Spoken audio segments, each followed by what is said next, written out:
은혜로우신 하나님, 오늘도 또 하루의 삶을 주시고 이 새벽 하나님 앞에 나와 예배하게 하심을 감사합니다. 우리 예배를 기쁘게 받으시고 은혜 풍성히 내려 주옵소서. 예수님 이름으로 기도드립니다. 아멘. 520장입니다. 520장. 통일찬송가는 257장.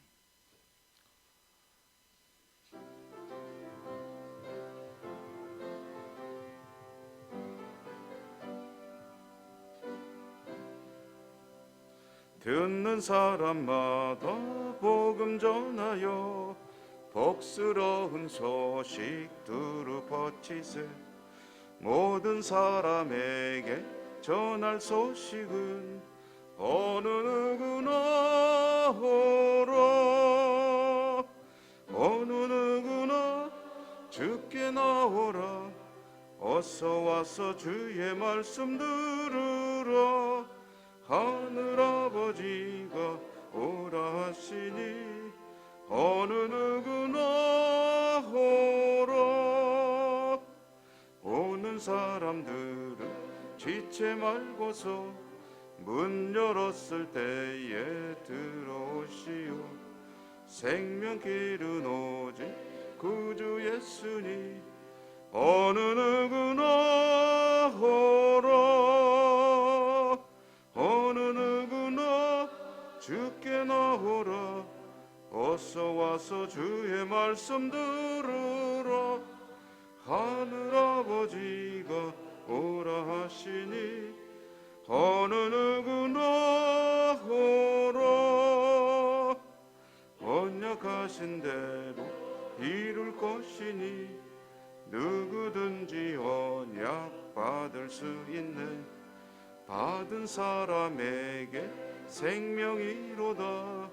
어느 누구나 오라. 어느 누구나 주께 나오라. 어서 와서 주의 말씀 들으라. 하늘아버지가 오라 하시니 어느 누구나 오라. 마태복음 22장.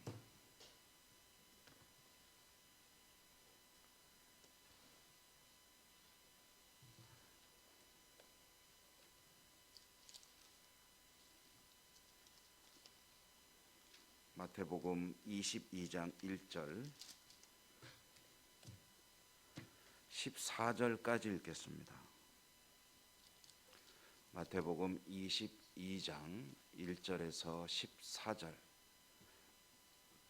예수께서 다시 비유로 대답하여 이르시되 전국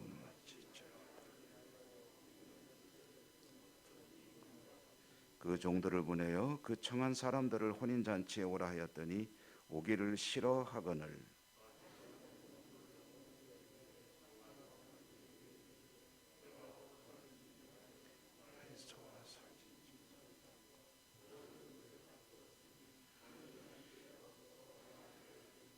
그들이 돌아보지도 않고 한 사람은 자기 밭으로 한 사람은 자기 사업하러 가고 그 남은 자들은 종들을 잡아 임금이 노하여 군대를 보내어 그 살인한 자들을 진멸하고 그 동네를 불사르고 이 종들에게 이르되 혼인잔치는 준비되었으나 정한 사람들은 합당하지 아니하니 네 거리 길에 가서 사람을 만나는 대로 혼인잔치에 청하여 오라 한대 종들이 길에 나가 악한 자나 선한 자나 만나는 대로 모두 데려오니 혼인잔치에 손님들이 가득한지라. 임금이 손님들을 보러 들어올새 거기서 예복을 입지 않은 한 사람을 보고 이르되 친구여 어찌하여 예복을 입지 않고 왔느냐 하니 그가 아무 말도 못하거늘 임금이 서한들에게 말하되 그 손발을 묶어 바깥 어두운 데 내던지라. 거기서 슬피 울며 이를 갈게 되리라 하니라. 청함을 받은 자는 많되 택함을 입은 자는 적으니라. 아멘. 오늘도 주님의 은혜가 함께 하시기를 기원합니다. 혼인잔치 비유 이야기입니다. 그리고 역시 혼인잔치 비유 이야기를 하는 목적은 천국에 대해서 들려주시는 것입니다. 그러므로 이제 이 4월 들어서 제가 새벽에 말씀을 전하는 날 천국 비유 이야기를 마태복음에서 주로 이제 찾아서 들려드리고 있는데 굉장히 내용이 많다는 걸 알 수가 있겠죠. 그러니까 예수님께서 하고 싶은 이야기의 중심이 뭐냐라고 물어본다면 그거 바로 천국 이야기다. 그래서 천국을 잃어버린 사람들에게 천국을 다시 되찾아주는 것이라고 말을 해도 되겠습니다. 오늘 들려주시는 이야기 스토리를 또 간략하게 정리해보면 한 임금이 있는데 그 아들을 위해서 혼인잔치를 베풀었다. 이 임금이 친히 계획하고 준비를 종도를 시켜 독려하면서 이 혼인잔치를 아주 성대하게 잘 치르기 위해서 정말 정성껏 준비하는 모습을 이제 전해줍니다. 그리고 미리 이제 초청장을 발해 놓았던 사람들에게 잔치 준비가 다 되었으니 이제 오시오라고 종도를 보내서 이제 초청을 하였죠. 그런데 그 초청을 받은 사람들이 미리 초청을 받았던 사람들이 이제 반응이 영 좋지가 않습니다. 그들은 이 초청에 귀를 기울이지 않는 거예요.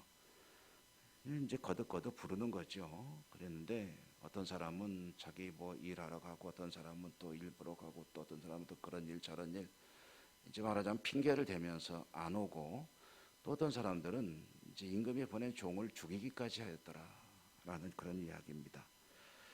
왕은 분노했습니다. 거듭거듭 불러도 오지 않는 것도 물론이거니와 왕이 보낸 사람들을 종들을 죽이기까지 하는 그런 이 혼인잔치 처음에 초청받았던 사람들 그 동네로 군대를 보내가지고 동네를 파괴해버리고 그리고 사람들을 다 진멸하였다. 그리고 이제 잔치는 준비가 되어 있으니 임금은 종들을 내거리로 사람들이 왕래를 많이 하는 곳으로 보내서 누구든지 이제 불러오라. 누구든지 불러다가 이 잔치에 참여하도록 하라. 라고 이제 했습니다. 그래서 많은 사람들이 이 잔치에 참여해서 즐기게 되었습니다. 이제 잔치가 한참 진행이 될 때 주인이 나타납니다. 원래 이 파티를 할 때 그렇게 한다는군요. 잔치를 처음부터 주인이 같이 시작하는 게 아니고 손님들이 와서 한참 이제 교제하며 음식을 즐기며 이렇게 놀고 있을 때 중간에 이제 주인이 탁 등장을 하는 거죠. 그러면 사람들한테 이제 인사말도 하고 그렇게 하는 건데 임금도 잔치가 이제 시작된 후에 연회장에 나타났는데 그때 이제 한 사람이 임금의 눈길을 끌게 되었습니다. 그 사람이 눈길을 끈 이유는 옷이 딱 눈에 띄는 복장이었다는 거죠. 그러니까 혼인잔치에 그 사람은 입고 올 예복을 입고 오지 않았다라는 이야기입니다. 이 잔치에 참여하는 사람들이 입는 예복은 보통 흰색으로 알려지고 있는데요. 흰 옷을 입고 찾아와야 하는데 그 사람은 이제 평상복으로 입고 왔던 모양입니다. 임금이 불렀죠. 왜 예복을 입지 않았는가 했더니 그 사람이 아무런 해명이나 대답도 하지 않고 신경을 별로 안 쓰는 거예요. 그러자 임금이 또 화가 나가지고 종들을 불러서 그 사람을 이제 묶어가지고 내쫓아버려라. 그리고 이제 하시는 말씀이 뭐냐면 청함을 받은 사람은 많되 택함을 받은 사람은 많지 않다, 적다. 그런 이야기를 하셨습니다. 이것이 이제 천국에 대한 천국의 또 하나의 단면을 보여주는 이야기라는 거죠. 여기 이야기에 등장하는 사람들을 한번 잠깐 짚어봐야 되겠습니다. 임금 외에 임금을 제외하고 세 종류의 사람이 있는데 이제 엄밀하게 따지면 네 종류지만 임금과 종들은 빼고 그리고 이제 이 잔치에 참여하는 사람들을 보면 세 종류인데 첫째로는 처음에 초청을 받았다가 참여하지 않아서 진멸당한 사람들이 있습니다. 두 번째로는 처음에는 초청을 받지 않았지만 길거리에서 부르는 초청에 응해서 잔치에 참여한 사람들이 있습니다. 세 번째로는 한 사람밖에 안 되지만 예복을 입지 않고 왔다가 잔치에 참여는 했지만 중간에 쫓겨나간 사람이 있습니다. 자, 여기에서 이제 주목할 것은 이제 예복을 입지 않고 참여했다가 쫓겨난 사람입니다. 예복을 입는다는 것은 좀 전에 말씀드렸지만 흰 옷을 입고 오는 것을 의미합니다. 보통 우리가 이제 장례식에 갈 때는 검은색을 많이 입잖아요.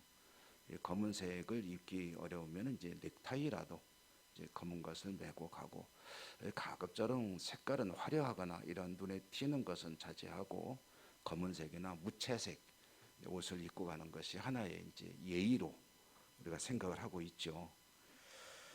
요한계시록에 보면은 이제 사도 요한이 본 하나님 나라 백성들의 모습이 보이게 되는데, 이 사람들이 입고 있는 옷이 뭐냐면 흰옷 입었다 이렇게 되어 있습니다. 흰옷 입은 하나님의 백성들. 이 사람이 또 다른 곳에서는 14만 4천 명의 백성들. 14만 4천이라는 숫자를 그 이단들이 하도 잘 갖다 쓰니까 그 말을 하기가 좀 이제 찜찜한 거지만 사실은 이건 아주 성경적인 의미입니다. 그리고 정확하게 14만 4천 명을 의미하는 것이 아니라 상징적인 숫자다 이렇게 이야기를 하죠. 이 14만 4천 명의 사람들이 흰옷 입은 하나님의 백성들인데요. 이 사람들이 어떤 사람들이냐 하면은 어린 양이 어디를 가든지 그 뒤를 따르는 사람들이다라고 이제 계시록에서 설명을 하고 있습니다.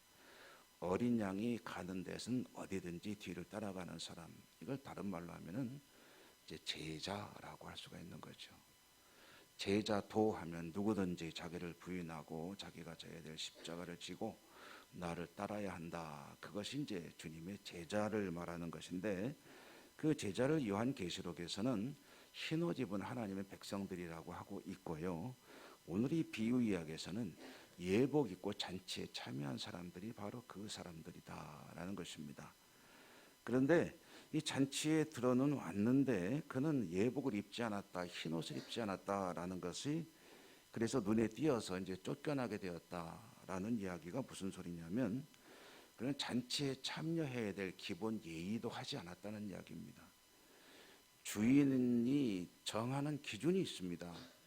혼인잔치에 오려면 적어도 흰옷은 입고 예복은 입고 와서 참여를 하는 것인데, 그것이 뭐냐면 그 잔치를 베푼 임금이 기대하는 최소한의 법도입니다.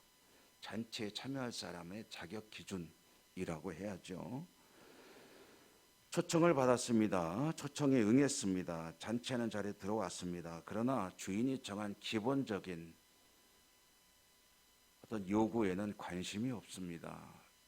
물어봐도 대답도 안 합니다. 왜 그러는지 설명도 안 하고 그저 자기 혼자 잔치를 즐기다가 쫓겨나고 말았다 하는 이야기입니다. 임금이 물어볼 때 여차저차 얘기하고 내가 뭐 밭에서 일을 하다가 잔치에는 와야 되겠는데 급하기도 하고 그래서 뭐다 떼든가 옷을 내가 항상 옷은 준비하고 있는데 세탁소 맡겨놨는데 세탁소 주인이 세탁하다가 그 오염시키는 바람에 못 찾아서 그랬다 라고 이야기를 하든가, 내가 임금님을 무시한 게 아닙니다. 저는 최선을 다해서 잔치에 참여하라고 노력을 하고 있는데 지금 피치 못할 사정이 이렇게 됐습니다 라고 대답을 했더라면 그럼 이렇게 쫓아내지는 않았겠죠. 그런데 아무런 변명도 하지 않는 그는 기본적으로 자기 생각대로 행하는 사람이다. 임금이 베푼 잔치에 올 때도 임금이 요구하는 최소한의 기본적인 요건조차도 무시해버리는 사람이다.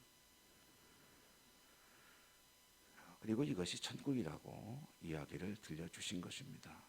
이야기의 요점은 그거죠. 청함을 받은 사람은 많다. 그러나 잔치에 참여하는 사람은 청함받은 사람이 다가 아니다. 이것을 많다 적다 이렇게 표현을 한 것이죠. 청함은 누구나 받죠. 청함은 다 받습니다. 520장은 우리가 찬송 불렀는데 어느 누구나 오라 하늘아버지가 부르시니 어느 누구나 오라, 이 청함을 다 누구에게나 합니다. 그렇지만 택함을 받기 위해서는, 잔치에 참여하기 위해서는 한 가지 요건이 필요한데 그것은 흰 옷을 입어야 한다. 그리고 성경의 다른 부분으로 좀 전에 말씀드린 요한계시록의 말씀으로 표현해 본다면 주님의 뒤를 따르는 그런 성도, 제자의 길을 걷는 자가 바로 잔치에 참여하는 예복을 입은 자이다 라는 것이고, 이것이 천국이라는 거예요. 뒤집어 이야기하면 주님의 제자의 뒤를 따를 때 그는 천국 백성으로 살아가고 있는 것이다 라는 말씀이 되는 것이죠. 여러분 오늘도 하루를 살아가실 때 여러분의 삶이 주님의 뒤, 어린 양의 뒤를 따르는 천국 백성의 승리하는 삶이 되시기를 주님 이름으로 축원합니다. 은혜로우신 하나님 감사합니다. 오늘도 새벽에 불러주시고 또 한 가지 천국 이야기를 듣게 하시니 감사합니다. 청함받은 자는 많지만 택함받은 자는 많지 않다는 이 말씀 속에 혹여 청함을 받았지만 택함받은 자로 아직 예복 입은 자로 살아가고 있지 못하다면 참으로 두려운 일이 아닐 수가 없습니다. 늘 어린 양의 뒤를 잘 따르는 흰옷 입은 하나님 백성으로서 하나님 보시기에 좋은 저희 모두가 될 수 있도록 도우시고 축복하시고 오늘도 세상에 살아갈 때 그와 같이 승리하는 복된 하루가 될 수 있도록 은혜 더하여 주시옵소서. 오늘도 여러 가지 기도 제목 가지고 나왔습니다. 말씀 붙들고 기도할 때 하늘에서 들으시고 하늘문을 여시고 응답하여 주옵소서. 예수님 이름으로 감사하고 기도드립니다. 아멘. 하늘에 계신 우리 아버지 이름을 거룩하게 하시며 아버지의 나라가 오게 하시며 아버지의 뜻이 하늘에서와 같이 땅에서도 이루어지게 하소서. 오늘 우리에게 일용할 양식을 주시고 우리가 우리에게 잘못한 사람을 용서하여 준 것 같이 우리 죄를 용서하여 주시고 우리를 시험에 빠지지 않게 하시고 악에서 구하소서. 나라와 권능과 영광이 영원히 아버지의 것입니다. 아멘. 오늘도 기도하실 때 여러분 하나님 앞에 기도하기 위해 가지고 온 여러 가지 기도 제목들을 하나하나 아뢰실 때 하나님 약속을 붙들고 기도하시기 바랍니다.